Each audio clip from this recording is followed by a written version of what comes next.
Here's our box. We're going to call this a container because the container is the word that we're going to use to describe what will ultimately end up on a web page. So whenever I say the word container, you can know that I am talking about a box. Now, if I open up this container, you'll find that I have this plastic tube that was used to serve as sort of a packing material to contain a wristwatch.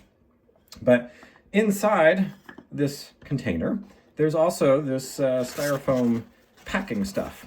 And by itself, if we were to put this object inside of this container, it just kind of rattles around in there and doesn't seem to have a lot of structure about how it sits in there, which is bad for shipping. We don't want that. And so they put this little bit of padding in there that was custom fit to sit right inside this box and custom fit to hold that object. Now, if we were to look at this, we would say that that's about 1 inch of padding from the inside of this container. That there's 1 inch on the left, 1 inch on the top, right, and bottom of this container. But let's assume that if we close this box, that we had 2 containers. What if we had a box and we also had another box, like this one that had some coffee in it that I brought the other day?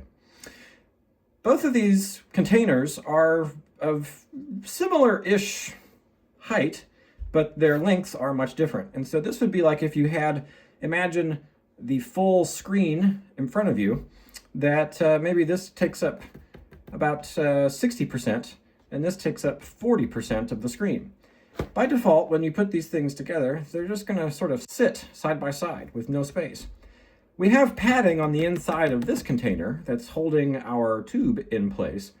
And if we open up the inside of this box, we'll find that the bag of coffee sits in here with virtually no padding on the bottom and the top.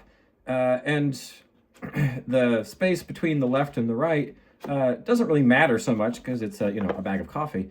But that there's roughly about 1 inch inside here that just sort of exists on both sides.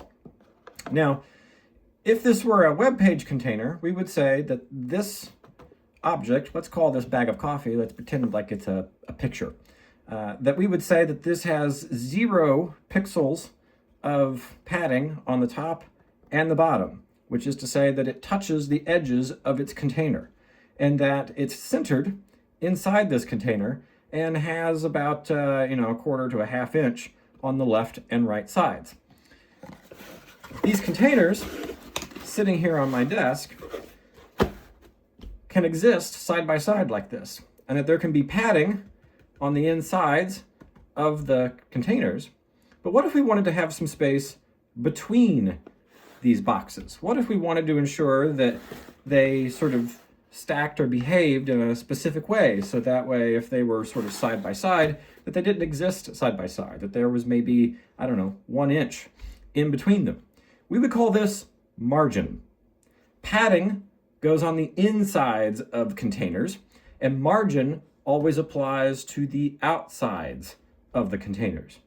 And so if we said, okay, we want to ensure that there is, let's say, 1 inch of margin, like that, between these 2 containers, we could apply a rule in the settings to either of these containers to achieve that.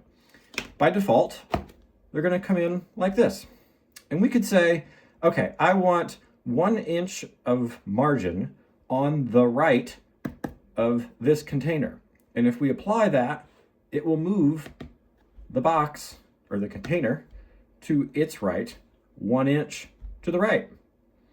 We could also apply 1 inch of margin to the left of this box, which would move it 1 inch this way. We could also apply half an inch to the right of this one and the left of this one. And so we would get 1 inch by having each of them sort of push a half inch each direction. We could also apply rules to any side of any of these containers. We could apply custom rules to say, for example, maybe we want 3 inches of margin on the top of this container, so that way any other boxes or containers or objects that are up there always stay 3 inches away. we could apply 2 inches on the bottom and maybe half an inch on its right. We could also do the same thing for this. If we, for example, wanted 1 inch of margin in between both of these containers, but we set 1 inch of margin to the right of this one and to the left of this one, that would give us about 2 inches of margin, because both of them would be opposing each other by about 1 inch. Now, in web, we don't actually measure things in inches or centimeters or anything like that. We use pixels or vertical height or vertical widths or percentages or ems or a bunch of other units that you're probably familiar with just from using, say, Photoshop or Illustrator, for example. Pixels is a pretty common one. Percentages are also a pretty common scenario because percentages will measure the percentage width of whatever the screen is that the user is using.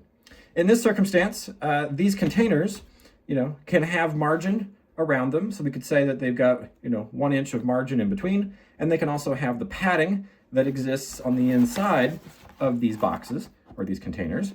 So that way we've got 1 inch of margin, a ½ inch of padding on either side, and then this container can also have its own amount of custom padding. So that way the objects inside these things sort of exist 1 inch between each other for margin, 1/2 inch 1 inch for padding on the inside of this one, and about 1/2 inch for the padding on the inside of this one. The result is that you get custom placement for how you want the objects inside these containers to appear. And that is what I will show you next in WordPress.